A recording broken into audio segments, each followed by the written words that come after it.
नमस्कार साथीहरू। आजको यो भिडियोमा हामी एउटा गम्भीर र चासोको विषयमाथि कुरा गर्न गइरहेका छौं। किन उत्तराखण्डका केही बासिन्दाहरू आज आफैलाई नेपाली भन्न थालेका छन् र के साँच्चै इतिहासमा नेपालको सीमा काङ्गडासम्म पुगेको थियो? यो विषय भावनामा होइन, इतिहास, संस्कृति र पहिचानसँग जोडिएको विषय हो। नेपाल र भारत बीचको सिमाना आज जुन ठाउँमा छ त्यो सधैँ यस्तै थियो भन्ने होइन।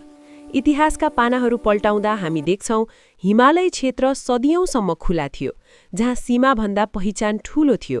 उत्तराखण्डका पहाडी क्षेत्रहरूमा बसोबास गर्ने धेरै समुदाय, भाषा, रहनसहन, संस्कृति र परम्परामा नेपालका पहाडी समुदायसँग अत्यन्त मिल्दोजुल्दो छन्।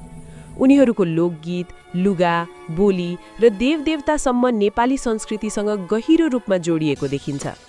ब्रिटिस शासन आउनु अघि आजको उत्तराखण्ड, हिमाञ्चल र नेपालको पश्चिमी भूभाग धेरै हदसम्म एउटै सांस्कृतिक क्षेत्र थियो।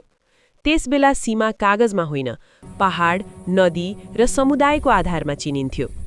जब ब्रिटिस शासनले भारतमा प्रशासनिक नक्सा बनाउन थाल्यो, त्यसै क्रममा धेरै ठाउँमा स्थानीय इतिहास र पहिचानलाई बेवास्ता गरियो। नदीको मुहान फेरियो, सीमा रेखा फेरियो, तर मानिसको पहिचान फेरिएन। त्यही कारण आज पनि उत्तराखण्डका केही गाउँहरूमा मानिसहरू खुलेर भन्छन्, हामी नेपाली मूलका हौं, हाम्रो भाषा, हाम्रो संस्कृति नेपाली हो। कतिपय वृद्धहरू अझै भन्छन्, हाम्रा बाजेबाजेले नेपालसँगै कारोबार गर्थे, हामीले सानैदेखि नेपाली गीत र कथा सुनेर हुर्किएका हौं।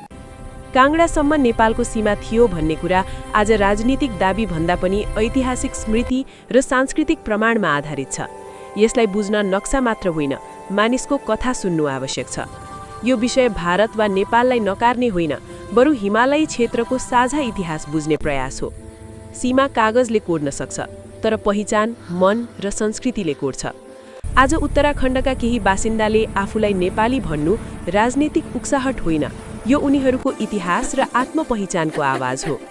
साथीहरू, यदि तपाईलाई यस्ता लुकेका इतिहास, सीमा रहस्य र सत्य कथाहरू जान्न मन पर्छ भने अहिले नै हाम्रो युट्युब च्यानल हिस्ट्रीको दुनिया सब्स्क्राइब गर्नुहोस्। भिडियो लाइक गर्नुहोस्, शेयर गर्नुहोस् र कमेन्टमा तपाईको विचार लेख्न नबिर्सनुहोस्। म फेरि भेट्नेछु हिस्ट्रीको दुनियामा यस्तै अर्को चकित पार्ने इतिहाससँग। धन्यवाद।